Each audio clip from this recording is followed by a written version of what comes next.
Hi, I'm Mark Kuban. I'm Jackie Keast. We're self-appointed experts in content and making each other laugh. Welcome to our podcast on the Tools, where we talk about what we're reading, watching, scrolling through and listening to.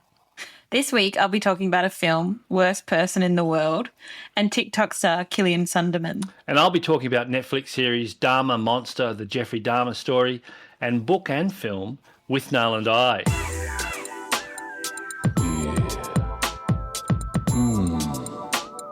Hump day. Yeah. On the tools. Hey, Jackie Keast, what episode is this? I have no idea, 10? 10, okay. 10. I just needed to double check the recording overview. Oh, that was your intro to the... No, it's not. What day is it? I Where? don't know what's going on. Last podcast you announced you have a heart attack and now you have amnesia. Dementia. So I've watched, I love a great true crime novel or series. Every day you talk to me about some sort of serial killer you found. So, Like to the point where I'm wondering if you are a no, serial I killer. don't think so. So when Dharma-Monster, the Jeffrey Dahmer story, appeared on my Netflix carousel, of course I tuned in. I have to say I had several moments of wondering whether I should or shouldn't be watching this. On numerous occasions I switched the television off as it did mess with my morality. But I did persevere and I'm glad I did. For those of you who don't know the case, the story of Dahmer, who's a man who identifies as gay, who predominantly visits gay bars and befriends his victims, inviting them back to his place. Most, if not all of his victims were black men. And once they were back at his place, he would drug them and there the unimaginable horrors began. Personally, if I was invited back to someone's house and I could smell the stench of rotting meat, I would be stepping foot inside at all. Yeah. But these poor men did and were drugged and murdered. It's a really dark series, a dark subject. Does he eat them? Yeah, he does Yeah. all sorts of nasty things. But it's a really dark subject, a really dark series. What I did love about it, though, the way they shot it in Dahmer's apartment, it almost had this nicotine-stained hue, which just added to the misery. And from what I read previously, I thought the series was an accurate depiction of Dahmer. The question of nature versus nurture comes into play. Evan Peters, who plays the role of Dahmer, did an amazing job. I mean, he was really scary, especially his transitions from, here's this character who goes to gay bars, he drinks a lot of alcohol, he zones in on an individual, and he's incredibly charming and kind of funny. And then, his character goes from that charming, friendly natured person to out of control. And he portrays this disassociation during his killings, which is just simply too chilling to put into words. I don't think the series glorified him, but I felt that there was a question around whether it should have been made. And, I'll leave it to the listeners to decide. What was really frustrating about this story was that during his reign of terror, there were so many indicators that something was seriously wrong with Dahmer. And in many ways, he was sloppy in his work. The police refused to investigate calls because all of the people that reported, sickly or strange odours or witnessed Dahmer with drugged and confused people were black Americans and, low socioeconomic black Americans, especially his neighbour Glenda, who made numerous calls to the police and was largely ignored. And she could hear and smell the horrors in the apartment next door. Oh my God. In one of the scenes, and it's factual, was I think he brings home a 14-year-old male, drugs him, and this boy escapes. And there's a bunch of black women at the front of the apartment. They call the police and refuse to let Dahmer collect this child. The police arrive and Dahmer convinces them that they've had a lover's quarrel and that the 14-year-old child is actually 18. or over age. God. And when they did eventually enter Dharma's apartment, they found this poor boy's head in the fridge. I know, can you believe it? Like, you know, just it's too abhorrent to mention. I do wonder why I'm fascinated with the genre, but apparently I'm not the only one. No. The Dharma series has taken top spot on Netflix weekly streaming ratings once again. It racked up, I think, 205 million hours of viewing time worldwide, and that brings the show to an all-time total, I think, of about 700 million hours since it debuted last month, making Dharma the second most watched English language series on Netflix. It takes the place of Bridgerton and sits behind the fourth season of Stranger Things, which has, I think, a total of 1.35 billion hours viewed. And when you factor in non-English Netflix shows, Dharma ranks fourth behind Squid Games. And I think the final season, Money Heist, which was 792 million hours. But Dharma still has 9 days left of its 28-day window, so it could easily go higher during the coming week. I will warn you, though, it's really hard to watch at times. And you'll need a drink after each episode, maybe even therapy, right? Have you watched it? No, I haven't seen it, but I've seen some of commentary, mainly on Twitter, about from saying, you know, that families of the victims are still alive, and some of them have said that they feel like re-traumatized by this show. And, you know, like I think there was one where the guy was saying, you've got my like someone reenacting my cousin freaking out in the courtroom. Like, why would you? Yeah, it does beg the question whether it should have been made and what is the purpose of it. But look, it does highlight nature nurture. I mean, it is an incredible series, and I think editorially it's very factual. And look, you know, it's not super gory, but you know what happens, and it's just this individual who's sick. I think the last time I felt this way was after reading American Psycho back in the day. Really? Yeah, it's pretty full on. And if you're squirmish, I suggest you don't watch it. But if you're a true crimes fan like I am, I think you should. I don't know if I want to watch it. Don't watch it. You're a crybaby. No, I don't. I like scary horror things, but when I know it's real, it kind of is like, I don't know. Yeah, I think, I mean, I don't know why they went into that apartment of his, because apparently it just smelt like rotting flesh. Not very enticing. Yeah, what the fuck? No. And what have you got for us? I noticed how you curved that because you always throw wrong. You just stopped yourself. No, been watching a film. It's called Worst Person in the World. And so it's a Norwegian film. It's directed by Joachim Trier. And it saw Renate Reinsve win Best Actress at Cannes last year. And it was nominated for 2 Oscars this year. So Best International Feature Film and Best Screenplay. I feel like a bit of a cliche because I feel like so many things I've reviewed in this podcast so far are about messy millennial women in their late 20s and early 30s. And am I just watching things that are like reflecting myself on screen? Probably. And this probably does. I'm remaining silent. Shut up. And this probably fits into that genre, but it subverts cliche. It's not the film you think it is. And it's really beautiful, funny, playful. It's actually also kind of tragic as well. But it is about anxiety of your early 30s and the choices that life throws up. So, like, what is my true career path? Is my relationship really the right one? Is that person over there potentially better for me than this one? How do I find meaning? Like, should I have children? Should I drink Campari or a Negroni? Yeah, exactly. The big questions of life.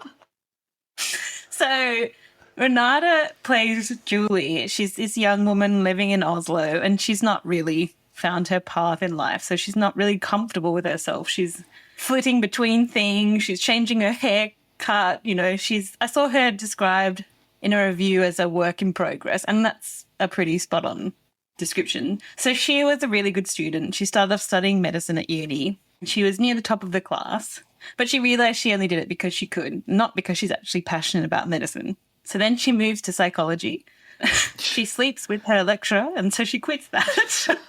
And then she wants to become a photographer. As the movie progresses... Like all of us. As the movie progresses, she also seems to want to be a writer as well. But she's kind of floating. She's ambitious, but not really realizing anything. And mostly she works in a bookshop. So then she meets and starts a relationship with a man who's about 15 years older than her, Axel. And he's got a successful career. He's a comic book artist. I thought you were going to say he's a Commonwealth bank worker. Yeah, not as kind of interesting. Maybe pays more, who knows? But when they first began seeing each other, he tells her straight up, like, we shouldn't get into a relationship even though he's falling in love with her, because he believes eventually they'll want different things. Like, she's young and will want to explore life, and they're probably going to hurt each other. Anyway, at the time, him saying that makes Julie literally fall in love with him. So his prediction does seem pretty apt. Like, they have a good relationship, but you begin to see these small cracks. And like sometimes in a relationship, it is those small cracks that kind of eat away at the foundation of things. And she goes away with Axel and his friends, and they're the only ones without children. And it creates this sort of disconnect over the weekend. And he realizes while they're there that he's ready for kids, and she isn't yet. And they fight about it. I have been in this exact situation. Like dating a man older than me and going to parties where we're the only ones without kids, stuck having conversations with his friends about kids, and then me feeling like some sort of childless alien drinking my wine surrounded by mums, like talking about their daughters getting their periods for the first time. I have nothing to contribute. So I was laughing out loud at this part. But the film it's divided into 12 chapters. And in the second chapter, we see Julie at a comic book launch for Axel, and she's sort of at the edges of this event, unhappy, while he's talking to fans and other people. So she's feeling sad. She decides to go home, and walking home, she sees a wedding, and she walks in, pours herself a glass of wine, and she crashes the party. She meets a guy there, Ivan, and it's immediately clear that they're attracted to each other, even though they're both in relationships. And they have this kind of amazing flirty night together where they push things as far as they can go, consciously, like on purpose, testing intimacy without cheating, and then they depart and they have no intention of staying in touch. So how do you test intimacy without cheating? What do? They do a bunch of different things. So that they pee in front of each other. That's usually like years into the relationship. They've started early. They tell each other their deepest secret. What do you call it when you blow smoke when you're smoking into someone else's mouth? Rude. In a sexy way. Passive smoking. Yeah, no. Yeah, stuff like doesn't that. Doesn't work for me. Anyway, meeting Ivan kind of unravels and changes things in Julie's life, though maybe not how you expect. Like, it doesn't go down the stereotypical path, and it's more about Julie really discovering who she is, and in some ways through other people, which doesn't really serve her well. And I see parts of myself in Julie. I also see parts of my female friends too. I think it's a really relatable movie. But then my favorite scene is like halfway through, and she goes into this sort of imagination sequence where time freezes and she runs out of her apartment where she lives with Axel through the streets of Oslo to find Ivan, this guy that she met at the party at work, so they can spend the day together. And everyone she passes by in the street is frozen. Like, all the cars are frozen, not moving. All the people, joggers running past are like stuck frozen. I assumed it was all CGI, but then I watched an interview with the director and he explained that actually they're all extras who are choreographed holding their pose. What? And yeah, it's like completely all real. And he said that people were watching this when they were filming it in Oslo, and people just started, who were walking past in the street, were like, I'm going to join in. And they just stood there frozen as well. So then they had to stay there because they had to be in every take. Oh my God. That would have been a nightmare. Oh, God. It would have been like a whole day of shooting. So there's also a magic mushroom scene in this film, which really makes me laugh and is semi-terrifying. Why, was he chased by a tree? No. I don't want to give anything Okay. away. All right, well, don't. But yeah, it it involves the bottom half of her body becoming very different. So, yeah. What, like a Um, pan? No. I don't want to give it away. All right. But yeah, it's shot in 35mm and it's gorgeous and everyone has really wonderful scanty style clothing and apartments that I'm really jealous of. And it's got a really good soundtrack. So yeah, it's like, yeah, it's a nice romantic film about imperfect people, but it's not corny. And where did you watch that? It's on Stan. Oh, okay. Yeah. Yeah. Oh, nice. I think I might watch it. It's Get an good. insight into Jackie Keast. Shut the fuck up. It's not a film about me, the worst person in the world. All you need is headphones. Remote control. Wrong tools. Wrong tools. I have got, it's kind of a book and movie, and it's an old film, one of my favourite films of all time. I had to go down the street and was accosted by someone begging for money. And so there's an ATM there near an old used secondhand bookshop. So I pulled out some money, gave it to them and wandered in and kind of had a bit of a rummage and stumbled on a book by Bruce Robinson, the original screenplay of Withnail and I, which was first published in 1986. Bruce is a screenwriter and was also nominated for an Academy Award for his screenplay of The Killing Fields. The book is a delight, and it made me want to watch the film again. For those of you who don't know, it's basically a film about two out-of-work actors living in squalor during the late 60s. They have no money, no heating, no future, and decide to visit Withnail's gay theatrical uncle, Uncle Monty, and charm him until they procure the keys to his holiday house in the country. It is just, the writing is unbelievable, and I probably think it's the best British film ever.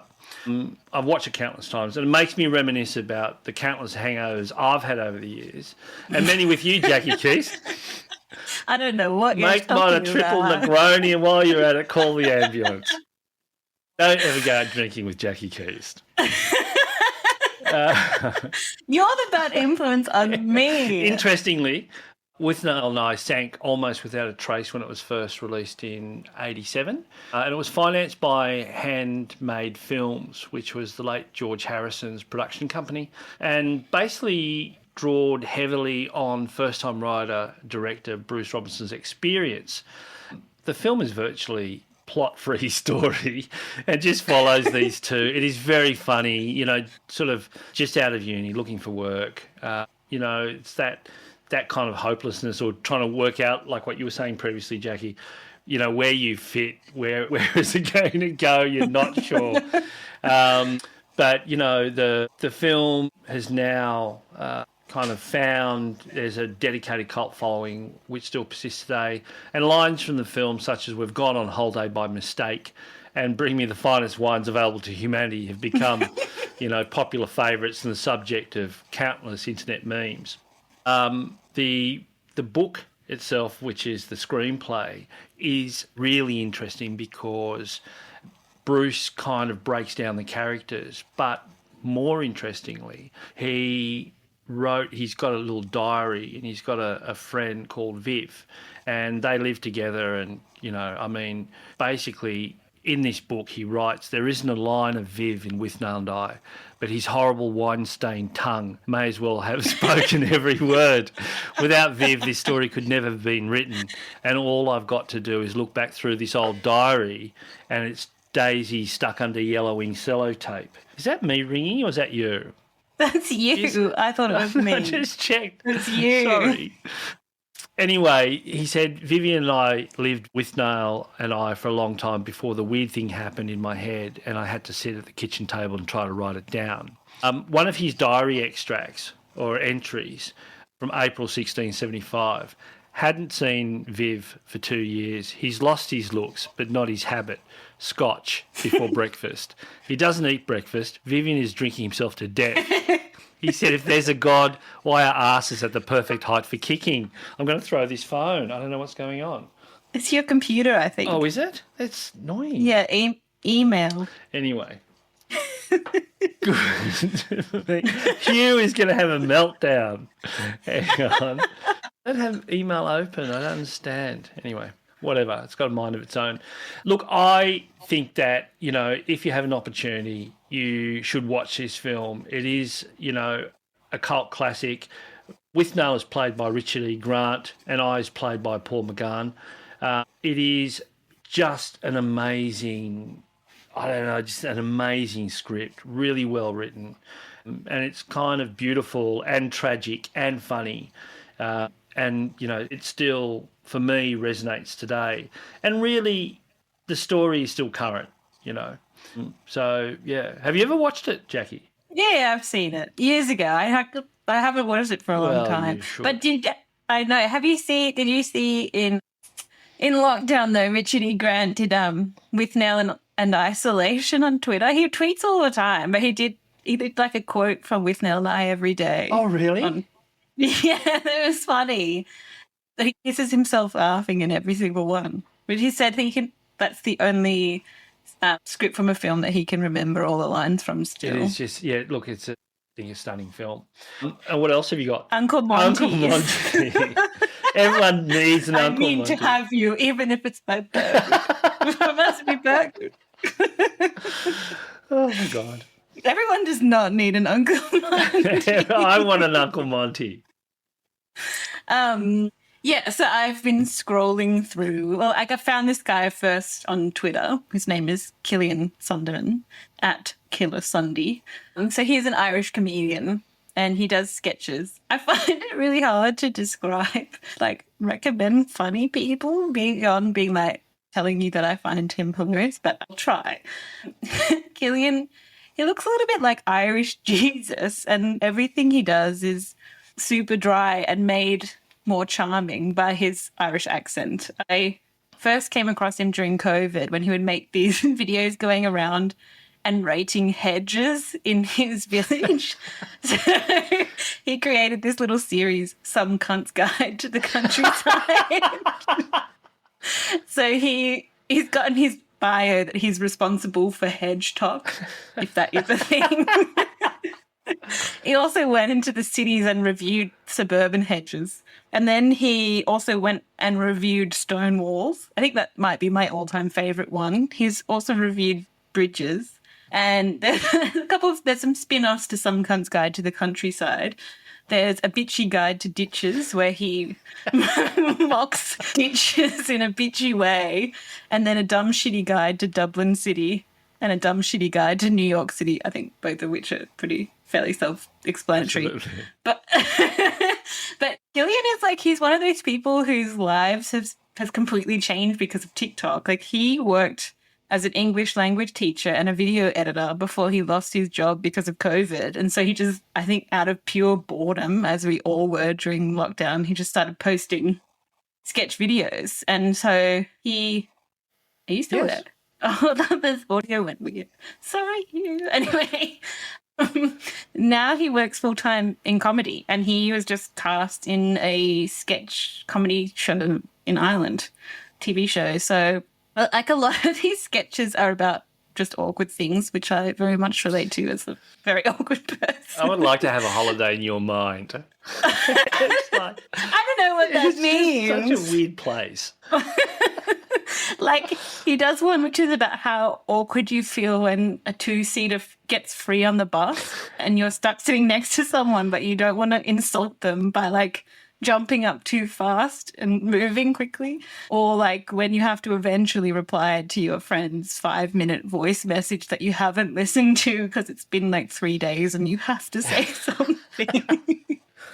And Killian, so he's half German and he makes a lot of really funny videos about the culture clash between German and Ireland. And one of my favorite videos, I think it is his most popular video on TikTok. He has 7 million views.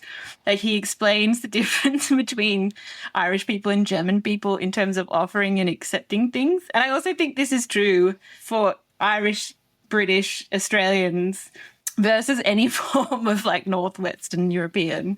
So if someone offers you cake in Ireland, your response should be like, oh, I couldn't possibly, if you must, like, oh, you twisted my hand. Like Germans are just really literal and direct. So if someone offers you cake and you want it, you just, yeah, bitte. And like the issue is when these cultures come together, because if an Irish person says, oh, I couldn't possibly in Germany, the German person will just think you're refusing cake and walk away without giving it to you. And if you say, a German says, yes, I would like cake in Ireland, it's like, oh, you're a bit rude, a bit direct, very confident.